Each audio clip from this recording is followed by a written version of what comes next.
tech issue going on. I'm trying to have my projector, trying to get it bigger, but anyway, I'll figure that out later. So today we're approaching week 9. Last week is week 8, right? So week 8 we had the week as a midterm. So I had that week sort of heavy. You guys allowing a break to do for preparing a midterm. So just kind of recap is previous week, week 7, we have Dr. Q. So I had a talk with him, but one thing I want to do some announcement is I already received the evaluation from you guys. So normally for each semester when you take a course, there's two like a course evaluation, right? So there's the midterm evaluation and the final evaluation. I appreciate for all the 34 students, out of 34, there's approximately 13 students that did the midterm evaluations and gave a very good constructive feedback. So one thing I would really appreciate for those that, instead of just clicking number 1 to 5, where 5 is the best and then 1 is useless, on the bottom there's a feedback where you can say, constructive feedback, right? So a few of you sort of mentioned, how could it help you to get better? Understand he's taking phase transformation, not only taking phase transformation, but other aspect of taking this class. Second thing is about the homework is, the thing is, most of you, I think all of you guys have submitted, and one thing I want to say is that as long as you submit your homework, you get 4 grades. I'm not really tough upon the content and stuff. It's just more of incentive or motivation for you guys to do your homework. For me, at least I sort of want to be clear about these homework. For the future wise, of course this semester we're already in the midterm, but in the future wise, I will have a more sort of a strict policy or contingent policy to our invited guests to try to avoid doing homework such as who is him or what is going on, like these kind of homework. But anyway, I have to apologize for that. I don't think that's, in terms of the course professionalism is up to my standard.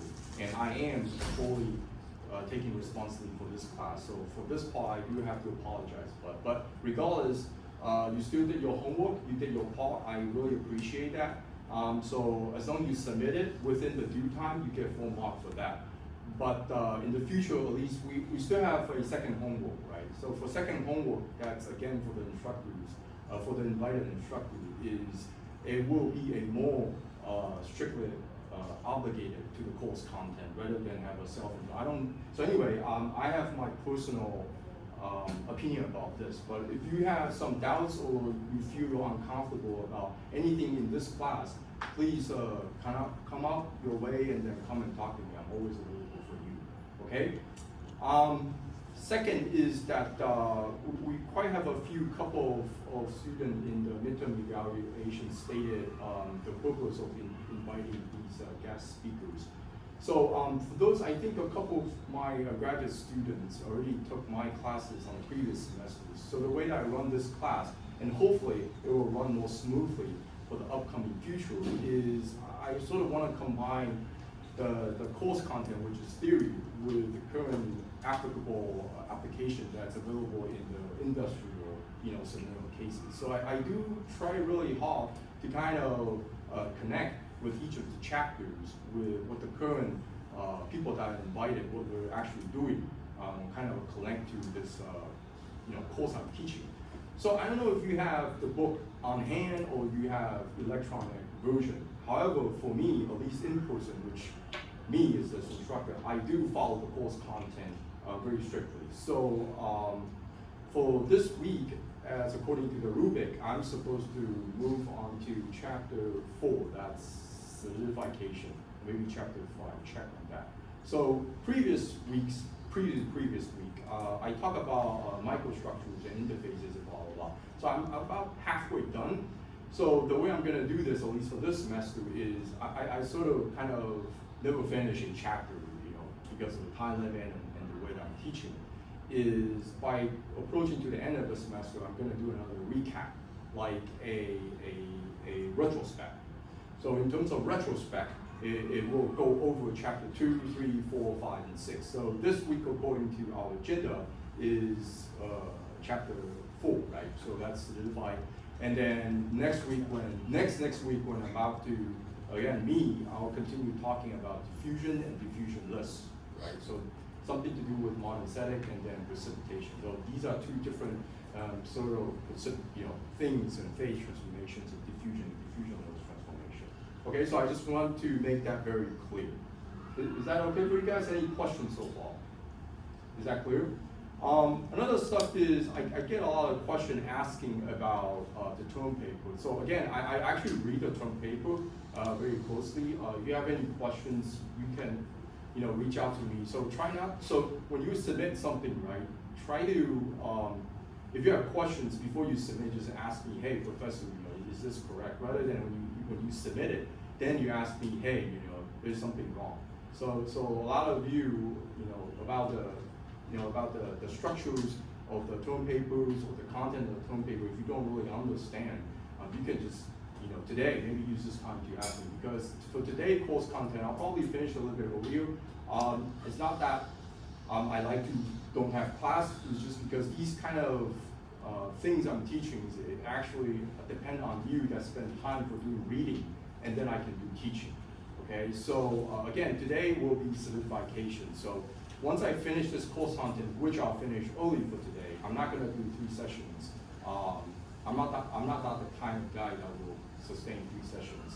So when I'm finished, use the remaining time, or this week or next week, to read solidification. So that's on chapter 4. Okay, is that okay for you guys? Okay. So by the way, is one thing I noticed is the instructor, the invited guests, when they come, next time I will tell them more clearly about instruction is get to the point. Okay, so if the talk all the stuff, then we can call it over. So there's no need to sustain 3 sessions. Okay, I am with you guys. I'm also taking my full responsibility. So if I invite a guest speakers, I'm also in the class with you guys. So what you hear is what I hear. What the instructor teach is what exactly I'm also listening. Right? So again, if you have any questions, just reach out to me. Okay? So I have a quick video I want to show you, actually a multiple video, but that's related to the course content today. Very short thing, just to recap. So a few weeks ago, I talked about chapter 3, this microstructures or interfaces and etc. Right? So I touch a lot about homogenized nucleation, right? So there's also heterogeneous nucleation, right? So this is a great example of heterogeneous nucleation. So what exactly is heterogeneous nucleation?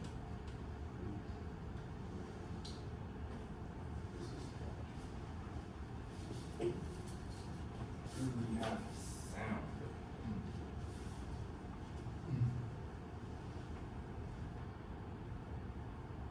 Everything is broken on this computer.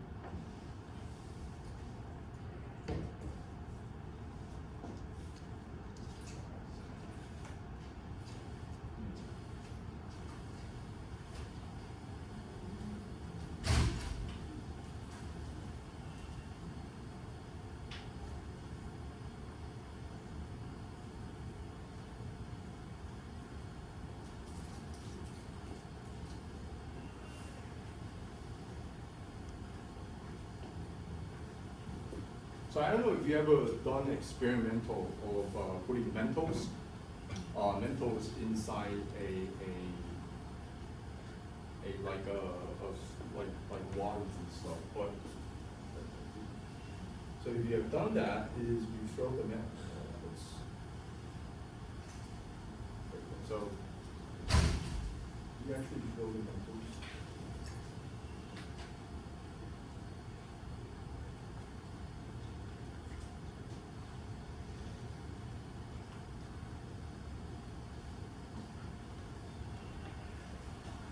Yeah, so I just want to quickly show you is that when you throw that, so this is actually a chuck that you throw in, right?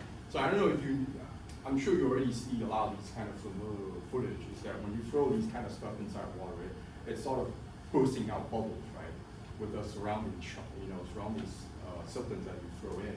And then what it does is that originally the suppressed carbon dioxide or oxygen that's inside the solution start bursting out, right?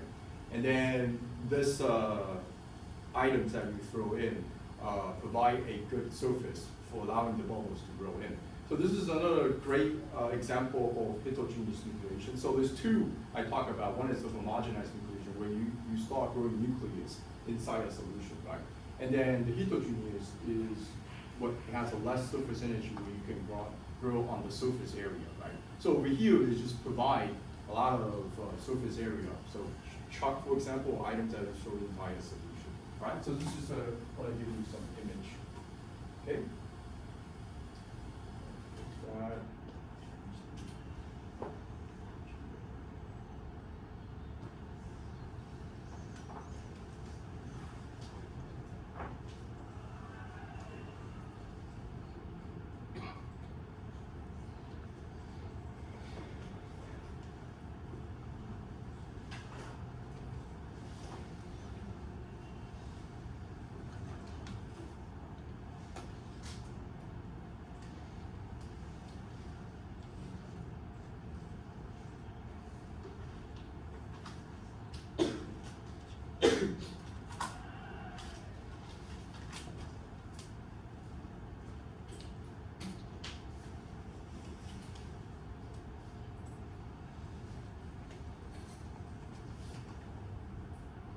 Evidently not having a full projection. So anyway, I'll get to today. So today I'm going to talk about solidification. So that's one of the most important things when you deal with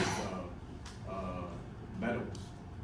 So there's other materials that you also have solidification. So when you think about solidification, basically one of the quickest things you think about is, from water, you have water substance, right, to ice, right, to a solid thing, right? And another thing is, for example, when you're doing casting, for example, when you have a liquid, molten liquid, and then great example that I've done during my senior year is doing sand casting, right? So you pour down this liquid molten metal stuff, and then you kind of dump it into a mold, and then it's solidified. So a quick name is solidification.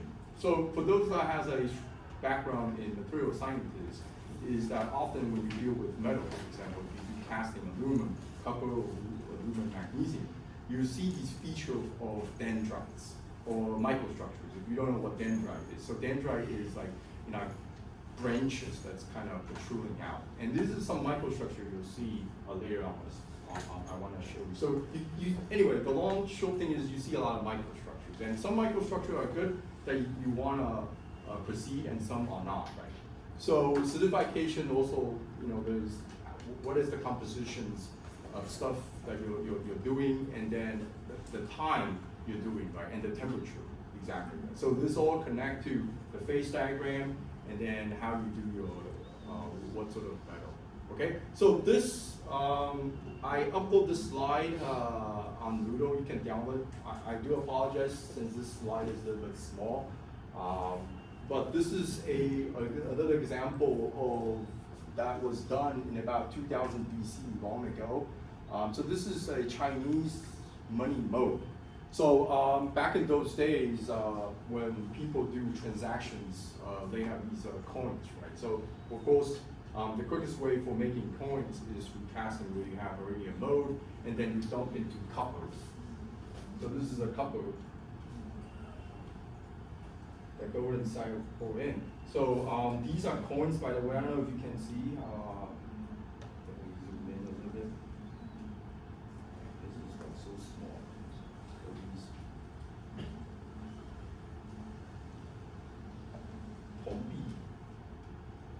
So you have a lot of this, all right? So let's move on.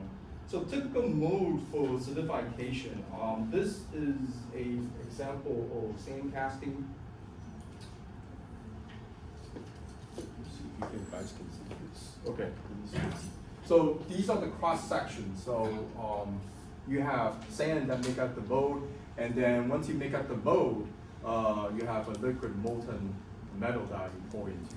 So in our undergrad, I think we have a casting casting sessions that's available for undergrad, or if graduate students are interested. So these sand mold actually are mixed with waxes, and then forms to the shape that where your desired, kind of items that you want to do your casting, right? So this is cross sections on one end, and then on the right end over here, this is the full cross sections for what exactly you want to do your casting. So funny thing is, when I was an undergrad, I was doing this, is that I actually learned a lot for doing sand casting. I don't know, in this class, those that have done sand casting before, can you raise your hand? Anybody done sand casting? Have you? No? I mean, at least ever see what sand casting is. Can you raise your hand? Okay, cool. Sand casting? Okay. So for those that doesn't raise your hand, I assume you have no idea what sand cast is, right?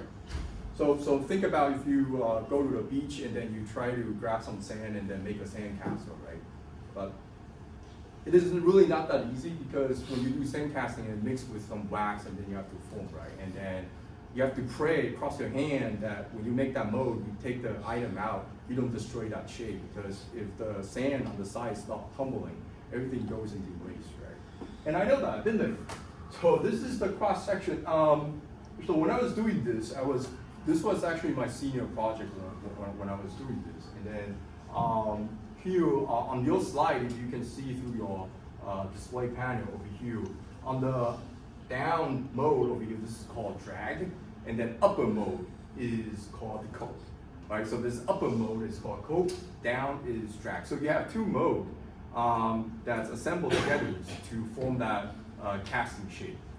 The reason why I'm telling you this isn't because I'm trying to waste your time, but rather when I was presenting this, I was actually being told, or kind of lectured by people in this field, that this is drag and then coat, right? So people get upset when you don't see, when you talk to the languages, right? So over here you have screw or pouring and then risers, and then the potting line. So those that has done casting, do you guys have any idea what riser, what does the riser do? Any idea?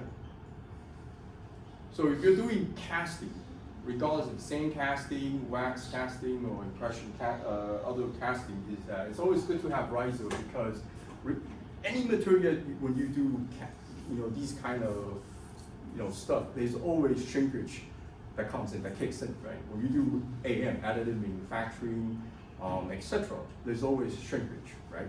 And then when you talk about shrinkage, you actually interrupt, or say that compromise your overall manufacturing qualities, right? So if you have designed a specific dimension, at the end, you will assume you get a perfect dimension, not any shrinkage of 1 to 5% or 10% or 20% even greater, right?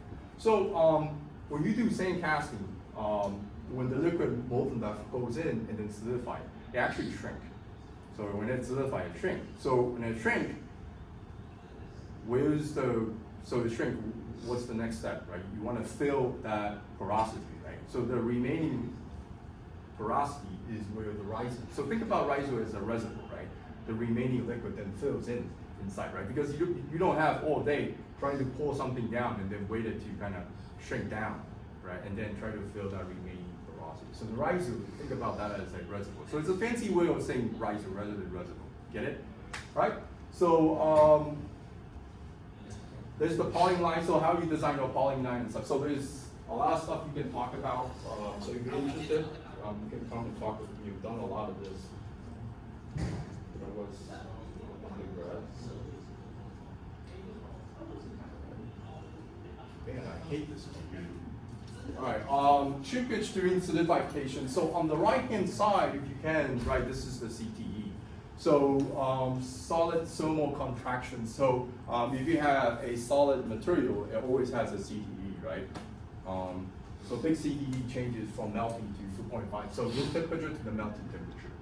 On this column over here, this is the solidification shrinkage, right? So when it stops from liquid to solid, there's a shrinkage going on. So you can see for aluminum alloy, it reached as high as 7%. So think about it, if you solidify some things, it shrink about 7%. So oftentimes the people that do that is they overcompensate that. So say you're designing something that's say 10 centimeter length, right? So normally you would design, I don't know, just a buck range is 10.7 range to overcompensate that dimension, right? So you have 7, 1.83, and 5.5. So the point of saying is that over here I list the FYI is the shrinkage associated with a lot of stuff, basically dealing with today's coarse content, phase transformation, so liquid, solid, etc. through acidification.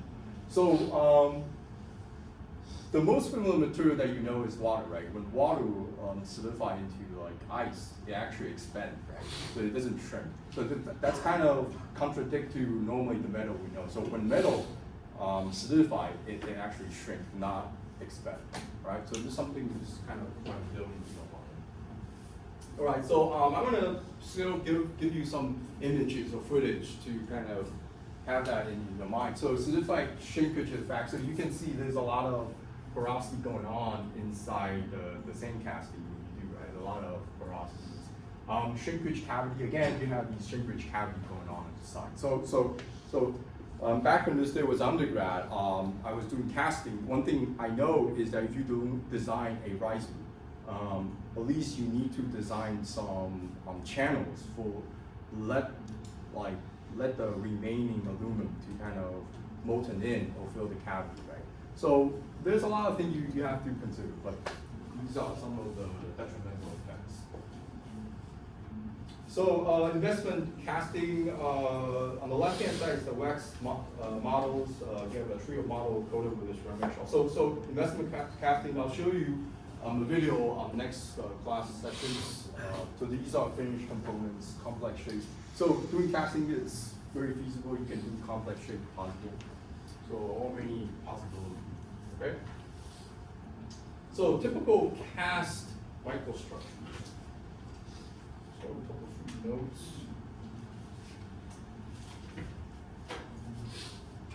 Anybody know how to increase the size of this projections? We have this side. So actually, this is supposed to be larger. So on this side, it's just going to flip. Having this. Anybody knows? You guys know? You mean like flip? Yes. Like this? You mean like this? Oh, I didn't know that. But what happened if I do this? Man, I'm bad at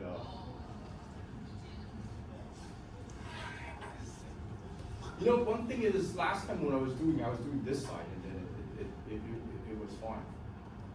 And then this now, all right. Man, okay. Thanks for the stuff. I'm bad at tech.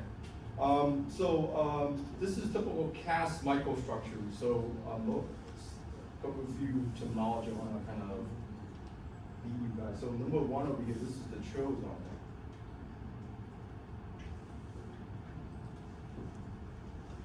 And then this is the columnar.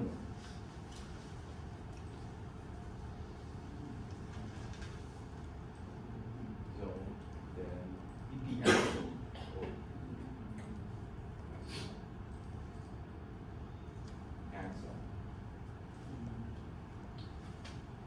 So, a mode, and then you melt your liquid metals and then through into a mode, right? And this is a very typical microstructure you have seen. So what's going on? Why do we see these kind of microstructures? You guys have any quick thoughts about this? Yeah, no, I don't want to. So quick thing is I don't want like a 2-page of explanation. I just want like a 2-sentence or 1-sentence of explanation with why do we see this.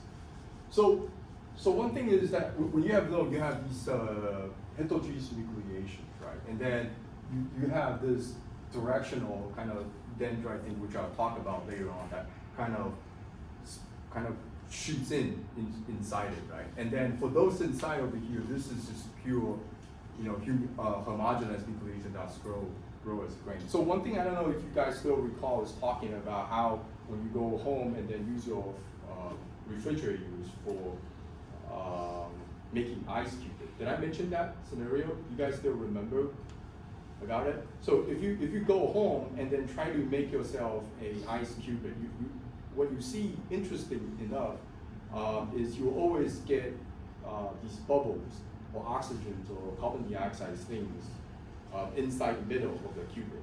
And then you always, if you try to avoid waiting long enough, you always have the ice that's more solid on the side of the wall, and then you have water that's still remaining in the middle, right? So this kind of phenomenon is the same as over here. Is you can think about if you want to have nuclei, right? The way that you want to form a solid is you want to use the minimum effort of energy, right? And start growing solid on the surface wall is just less effort to do that, right? And then when you start growing, and you can see when you start growing, it starts growing these kind of, thick, I would say leg or something. I don't have the right word for that. Over here they say kilometer zone. And then when they start, growing, later I'll combine with the phase diagram is that it starts pushing out some of the oxygens or oxygens or gas that's originally inside the water, and then it spits out. So normally you would see a lot of gas bubbles inside the ice tray. Okay? Right? So that's something I will talk about a bit later. So these are dendrites. They look very attractive depending on what's your end applications. So dendrites. So you have the main branch, and then the little kind of side branch of dendrite that's growing. So the reason why we have a lot of dendrite that's growing on, I just want to kind of give you the conclusion first, and then you can sort of digest why, is because it depending on, we're talking about alloys, right? So we're not talking about pure metals, alloys. So when I say alloys, is for example carbon, iron and carbon, aluminum, and then copper. So there's alloys I'm talking about. And this, because of alloy, there's segregations, and segregation, that's the result of forming dendrite. So if I have, so dendrites.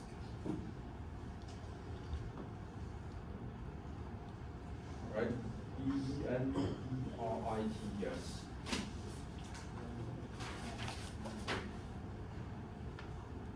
All right, so I want to break down into a couple of few scenarios and then sort of shift into how solidification is connected with dendrites and then porosities, and how do we control that phenomenon. So here is a temperature distribution adjacent to a growing solidified layers when T liquid bigger than T solid. So I am going to go ahead and then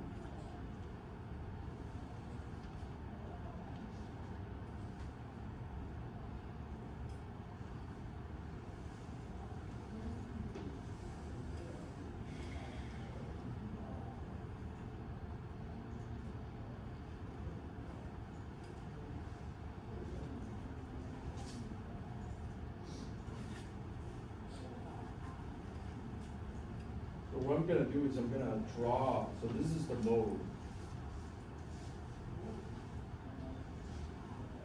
And then you already have some solid that's solidified. So this is the solid. So this is the mode. And this is the solid. And then inside, you have the liquid.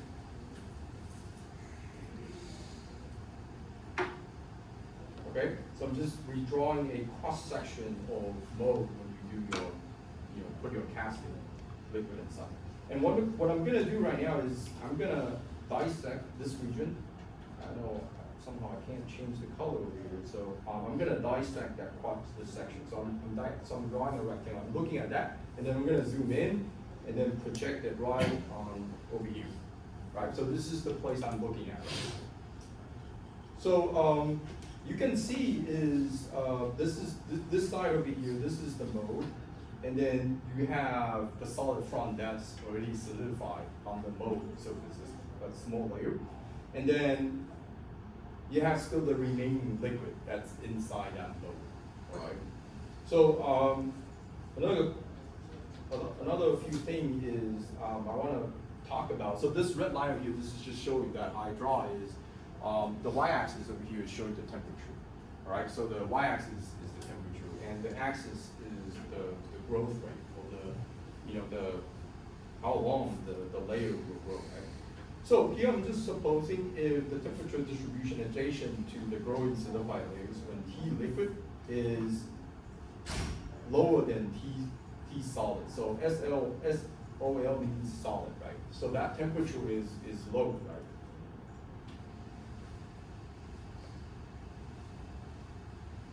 This is the wrong.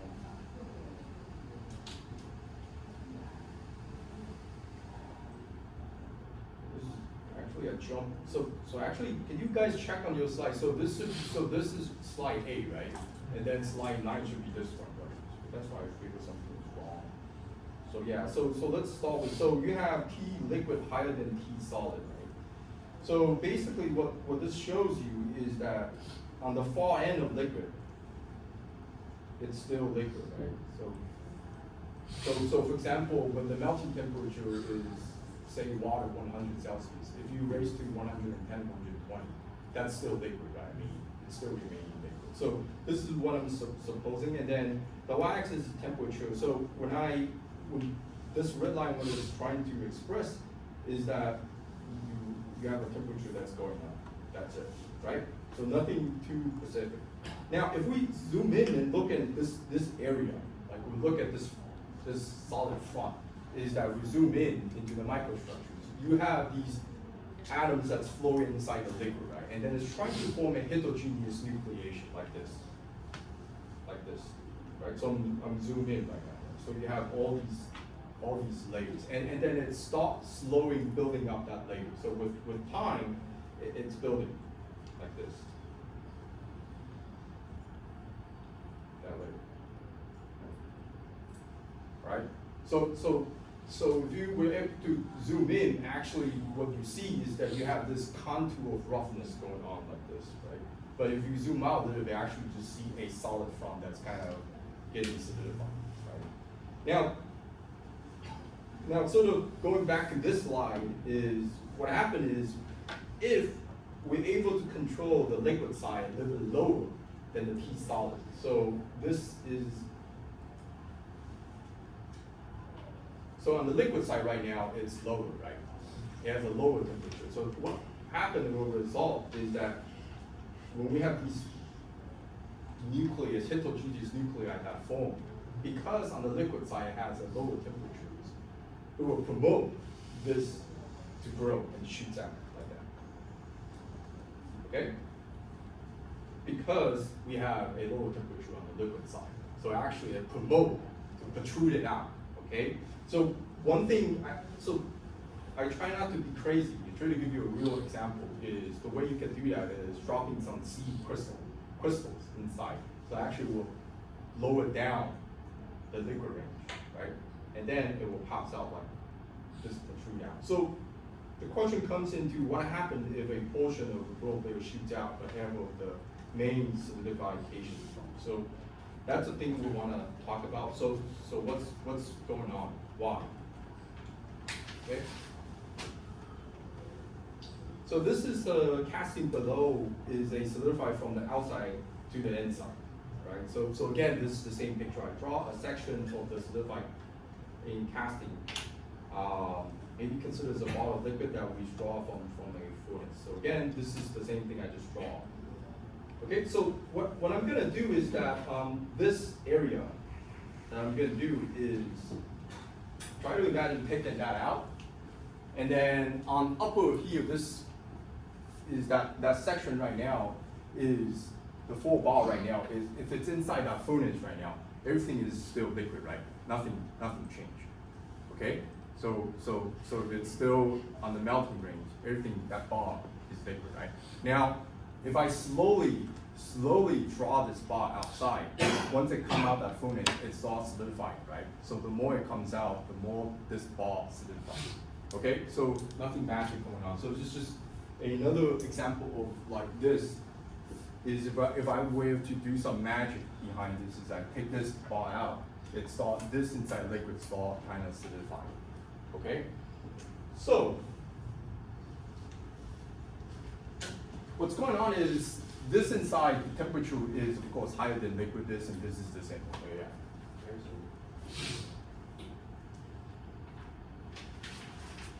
so I'm using over here, I'm using copper with 4% alloy. So this is a alloy I'm doing example. So this is alloy weight percent. And then supposedly, let's assume the C naught right now, this is the full weight percent. Okay, weight percent of alloy. And then I'm cooling it down. Okay? So I'm sure you are familiar with the phase diagram, right? Right, so I'm cooling it down. So if you know your pi rules, once you reach over here, you start having, so over here you have alpha and L, right? Liquid, right? Alpha stands for solid, and then liquid is just the liquid, right? So you start having alpha that's kind of coming out. And then the more you go through, like over here, you have 50% of alpha and then 50% of liquid, right? And then when you reach over here, you have, what, 99% of alpha and then 1% of liquid, right? So this is, everybody's clear about the tie rule, right? Okay? Right, so familiar with that. So if I were to ask you, say, this line over here, like this over here, is that if I ask you, what's the composition of alpha? So you look at over here, and then it comes out, that's the composition of alpha, right? That's the CS, okay? So I'm just kind of reviewing that. Okay, so this is another zoom in I want to give you. Okay, so let me give you all the contents. So this is the weight percent. Okay, so if we start cooling it down, say we stop right over here, you draw that tie line, and then I ask you what's the composition of alpha. So you draw that line over here, you get CS, just say CS plot, right? So then over here you go down, you get CS blah blah, and then CS blah blah. Eventually it goes down over here, and basically you get C naught as a composition. Okay?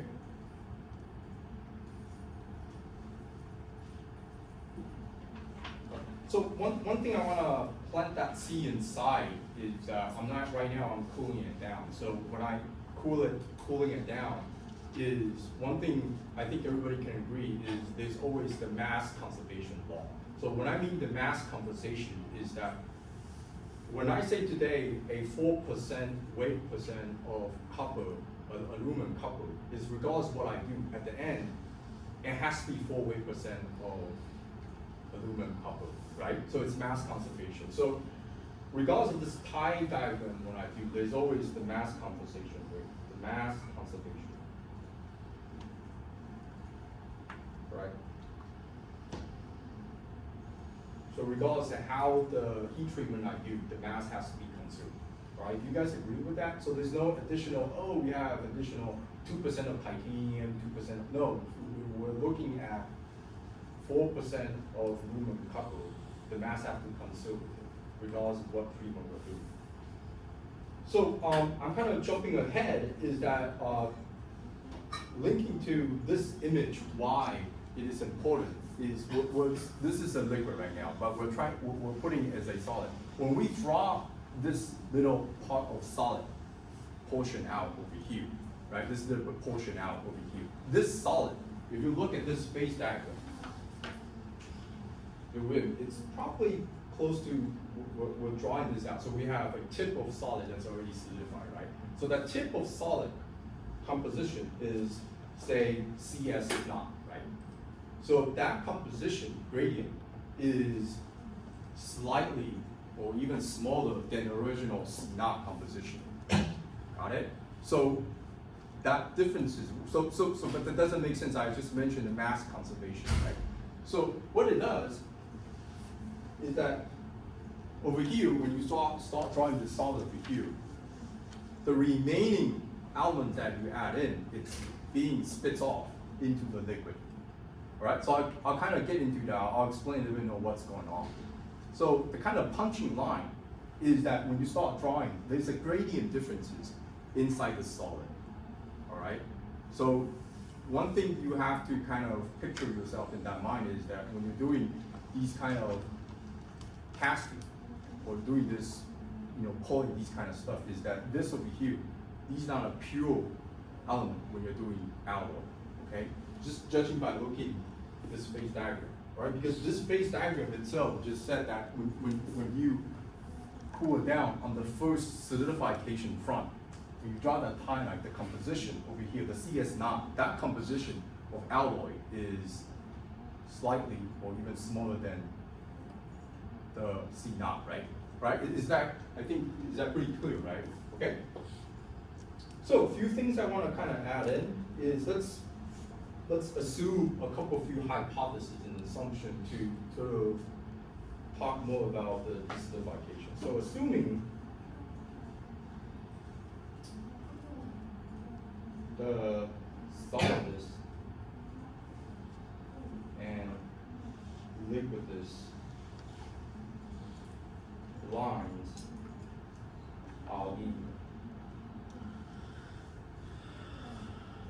All right, so when I mean linear is, kind of going back, is these two lines. So this is the solidus, this is the liquidus line, and this is the liquidus. Let's just assume they're all linear, right?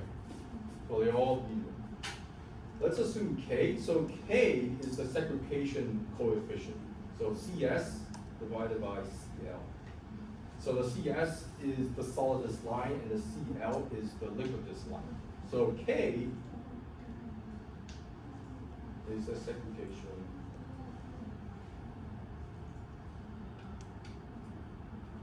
coefficient.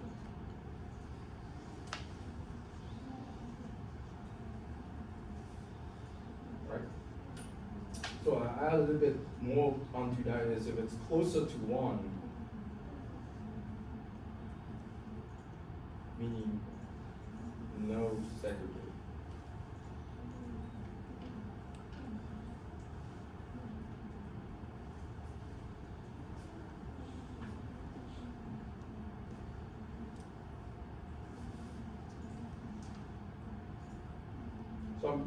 So I'm gonna do a couple few math manipulative, all right? So composition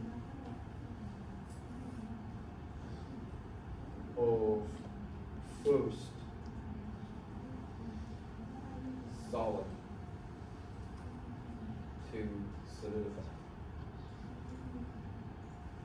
Well, what I'm trying to say is the liquid I want to solidify.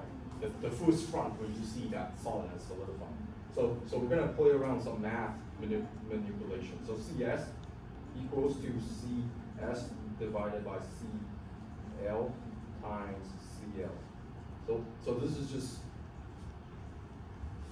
there's really nothing changes. This is CS still equals to CS, but just CS as the numerator divided by CL as the denominator times CL, right? So this is just math manipulative.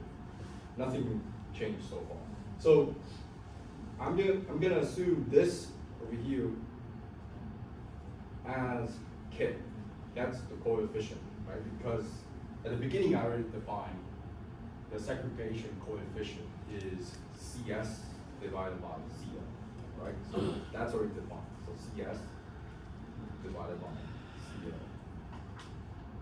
So in short, you can write K times CL.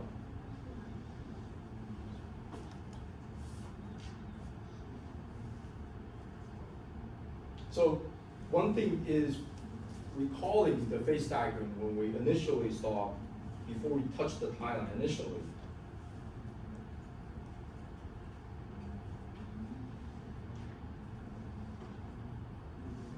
Oopsie, sorry.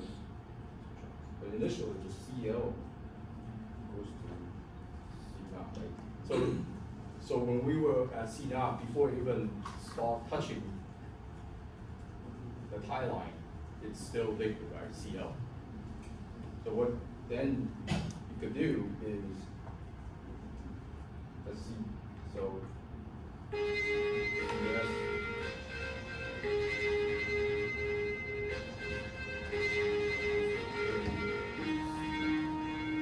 Okay. So CS equals AC. All right, so let's copy this down and then I'll explain what's going on our next class session, okay?